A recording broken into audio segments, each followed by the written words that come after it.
देखिए, फरीदाबाद के सेहतपुर में रोड चौड़ी होनी है और रोड चौड़ी करने के लिए जो है तोड़ा जा रहा है जो लोगों के घरों और मकानों को। देख सकते हैं, ये सेहतपुर मेन रोड है और इसके सामने जो है रोड का हिस्सा चौड़ीकरण का कार्य किया जाएगा।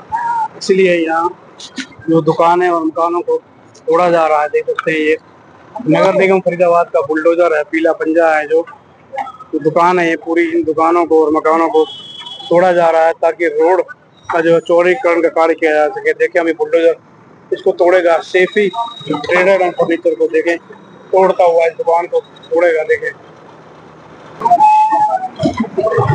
दुकान है, दुकान को पूरा तोड़ा जा रहा है।